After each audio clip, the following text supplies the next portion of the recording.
2026-এ আমরা দেখে দিতে চাই যে ভাঙড় তৃণমূল কংগ্রেস একটা সুশৃঙ্খল, একটা ভদ্র দল।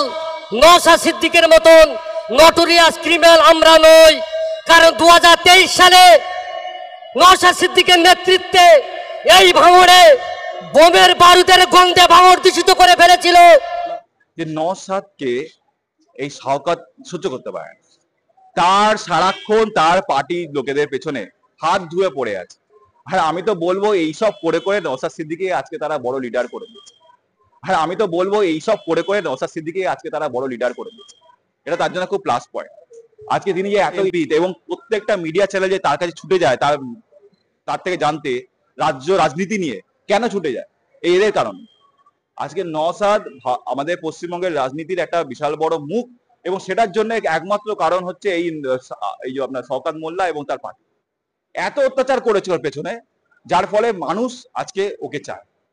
আমার আপনার ভাই, আমার আপনার বাবা 7-7টা প্রাণ এই ভাঙড়ে গিয়েছিল একমাত্র নওশাদ সিদ্দিকের জন্য। আমরা ভেবেছিলাম হয়তো নওশাদ সিদ্দিকী একটা ভালো ফ্যামিলির পরিবারের বিধায়ক, কিন্তু আমরা দেখলাম তার উল্টোটা। পশ্চিম বাংলার যদি নটোরিয়াস ক্রিমিনাল থেকে থাকে তার নাম নওশাদ সিদ্দিকী, আর কেউ নয়। কারণ আমাদের নেত্রী আমাদের নেতা শওকত মোল্লা ডাক দিয়েছেন, হাতে কিছু থাকবে না, কলম থাকবে, মুখে ভদ্র ভাষা থাকবে এবং মানুষের পাশে গিয়ে দাঁড়াতে হবে। কার সুবিধা অসুবিধে সেটা দেখতে হবে। কে লক্ষ্মী ভান্ডার পায় না, কে কৃষক বন্ধু পাচ্ছে না, কে ঘর পাচ্ছে না, কে রাস্তা পাচ্ছে না, তার পুরো অবজারভার আমরা যারা বুথ কর্মী আছি আমাদেরকে দায়িত্ব দিয়েছে। তাই আমরা পরিষেবার মাধ্যম দিয়ে আমরা ভাঙড়ের উন্নয়ন করব, এটা আইএসএফদের জানিয়ে দিতে চাই। আর একটা কথা বলি, এই বাংলায় আল্লাহু আকবার বলে রাজনীতি হয় না, এই বাংলায় জয় শ্রীরাম বলে রাজনীতি হয় না। এই বাংলা ধর্মনিরপেক্ষ একটা রাজ্য, সেই জায়গায় দাঁড়িয়ে ধর্ম যার যার, কিন্তু রাজনীতিটা একটা আলাদা পাঠ। তাই রাজনীতি করতে এসে আমরা ধর্ম সামনে রেখে রাজনীতি করি না, আমরা উন্নয়ন দিয়ে রাজনীতি করতে চাই। তাই এইটুকু বলতে চাই, সামনে 26শে বিধানসভার ভোটকে সামনে রেখে ঐক্যবদ্ধভাবে আমাদের নেতার নির্দেশে, আমাদের প্রিয় নেতা শওকত মোল্লার নেতৃত্বে আমরা ভাঙড় বিধানসভা আমরা জিততে চাই। সবাই জানে যে টিএমসি পার্টি সংখ্যালঘুর ভোটেই আর কি জয়যুক্ত হয়ে ক্ষমতায় আছে।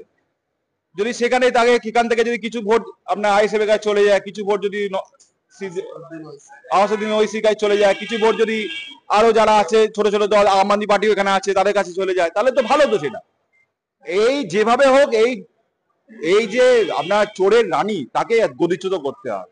আমাদের পশ্চিমবঙ্গ তথা বাংলার যদি উন্নয়ন করতে হয়, এই রানীকে গদিচ্যুত না করলে সেই উন্নয়ন সম্ভব নয়। এই উন্নয়ন এবং এই যে ধর্ষণ, যে এই যে মার্ডার, এই যে খুন জখম যে এত পরিমাণ বেড়ে গেছে, সেইগুলোকে বন্ধ করতে গেলে এই চোরের রানীকে তার গদি থেকে টেনে নামাতে হবে। এছাড়া কোনো উপায় নেই। আমাদের পশ্চিমবঙ্গ তথা কলকাতা শহরকে সুরক্ষিত করার এটাই একমাত্র পথ। এই ভাইপো পিসিকে নিপাত যাক। কারণ আমরা শুনেছি নাকি এটা আইএসএফ এর নাকি আতুর ঘর, এবং এখানে যারা কিছু আইএসএফ যারা করে তাদের নাকি চোখ নেই, তারা চোখে দেখতে পায় না, তাই ভুল করে তাদের খামে ভোটটা যায়। তাই আমরা চোখের কাছে এসছি, তাদের দেখিয়ে দিতে চাই, নওশাদ সিদ্দিকীর ভুলটা আমরা দেখিয়ে দিতে চাই।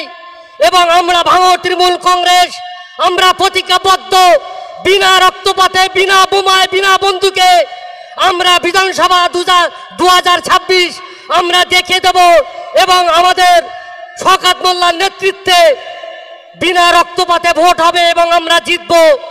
তাই এইটুকু বলে আমি আবার ক্ষুদ্রতম বক্তব্য শেষ করছি। জয় হিন্দ, বন্দে মাতরম, তৃণমূল কংগ্রেস জিন্দাবাদ, মমতা ব্যানার্জি জিন্দাবাদ, আমার আপনার প্রিয় নেতা শওকত মোল্লা জিন্দাবাদ। ধন্যবাদ শরীফুল আলমকে, যার অধীর আগ্রহে, যার বক্তব্য শোনার জন্য, যার কথা শোনার জন্য আপনারা বসে আছেন।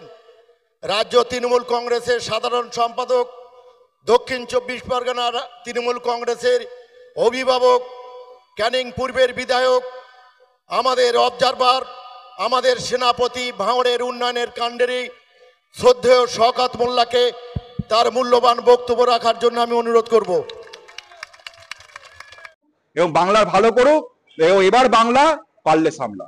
এটা বাংলা, এটা ইউপি না, এটা দিল্লি না, এটা বাংলা, মনে রাখতে হবে। আর সেটা তো ইউপি ওটা আপনার দিল্লিতেও এটা বলেছিল যেটা দিল্লি, এটা কিন্তু ইয়ে নয়, গুজরাট নয়। তো আজকে দিল্লি তো চেঞ্জ হয়ে গিয়ে গুজরাট হয়ে গেল, আগামী দিন বাংলাও চেঞ্জ হয়ে গুজরাট হয়ে যাবে এবং এখানে ভারতীয় জনতা পার্টি সরকার আসবে। আপনারা শুধু দেখতে থাকুন, সময়ের অপেক্ষা। নমস্কার। হিন্দু মুসলমান হাতে হাত মিলিয়ে কিভাবে দেখি কিভাবে আমরা বাঁচতে পারি। হ্যাঁ, তো শুভেন্দু অধিকারী কৌশল করলো মুসলমানদের সঙ্গে হিন্দুদের সম্পর্কটা যেন ঠিক না থাকে, মানে হাতে হাত ধরে যেন আন্দোলনটা না করে, যে কারণে আজকে এই নির্বাচন কমিশন গতকালকে এই ঘোষণাটা করে দিল। তাহলে এরপরও আপনি বলছেন সাংবাদিকরা দাদা শুভেন্দু অধিকারী, হ্যাঁ সে কোথায় কি বারুইপুরে ঠেঙিয়ে 20 পার ঠেঙানি খেত, পাবলিক এসে আগুন ফাগুন লাগিয়ে দেবে, মেরে দেবে, ওর রাস্তায় বেরোনো ওর পক্ষে মুশকিল। শান্তনু ঠাকুর, শুভেন্দু অধিকারী, মমতা ব্যানার্জির 14 গোষ্ঠীর ক্ষমতা নেই, তিনি ভোট চান, তিনি ভোট করবেন, তিনি দেখবেন সংসদীয় গণতন্ত্রের মধ্যে থেকে যেটুকু করা যায়। কিন্তু জনগণের যার পিঠ ঠেকবে দেওয়ালে, যার বাচ্চা কাচ্চা মা বাবা সব চলে যাবে, বাড়ি ঘর চলে যাবে, সে ওসব মানে বুঝবে না। সে শুভেন্দু বুঝবে না, সে মমতা ব্যানার্জি বুঝবে না, সে কিছুই বুঝবে না।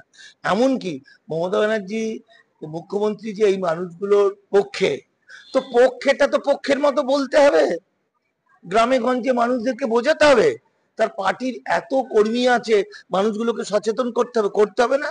তিনি পক্ষে থেকে কি হলো, আলটিমেট দিনের শেষে হিসাব করে দেখা গেল বাংলায় মানে এনআরসির চেয়েও বড় বাবা হয়ে গেল। মানে আর শুভেন্দু গত একটা জিনিস মনে রাখবেন, যে এই সময় যে আইনটা এলো, election immigration and foreigners act 2025, যেটা লাগু হবে, যেটা লোকসভায় পাস হয়ে গেছে, এইটা আজকে 1 মাস ধরে এই আইনটা হওয়ার জন্য মানুষ যাতে বুঝতে না পারে, এবিপি আনন্দ সারা পাসপোর্ট ভিসা নিয়ে এসেছে এবং আবেদনের মাধ্যমে 1955 সালের নাগরিকত্ব আইন অনুযায়ী নাগরিকত্ব সার্টিফিকেট পেয়েছে, এই সংখ্যা কটা? আর 50 সালের আগে যারা বসবাস করছে সেই মানুষ কটা? তাহলে বাকি যে 50 সাল থেকে এই যে অদিত চৌধুরী, এই যে সুজন চক্রবর্তী, এই যে দীপশিতা, এই যে শীর্ষেন্দু মুখোপাধ্যায়, এই যে নচিকেতা চক্রবর্তী, এই যে মিঠুন চক্রবর্তী, এই যে মানুষগুলো এলো, এই মানুষগুলো তো ইল্লিগাল হয়ে গেল আইনের চোখে, কারণ ওটা ওরা মিঠুন চক্রবর্তী ইল্লিগাল হয়ে গেল। এবার ঘটনা হচ্ছে শুভেন্দু অধিকারী এই চরম সত্যিটা যদি না বলতো, চেপে যেত, সে যদি চুপ করে থাকতো, তাহলেও তো মানুষ অন্তত ভাবনা চিন্তা করার পরে একটা বাঁচার রাস্তা খুঁজতে পারতো, একটা লড়াই। মানুষের কাছে তো একটাই পথ খোলা থাকতো, যে আমাদের বাংলা এবং বাঙালি জাতি হিন্দুদের উপর এত আক্রমণ নেমে এসেছে, এসো ভাই আমরা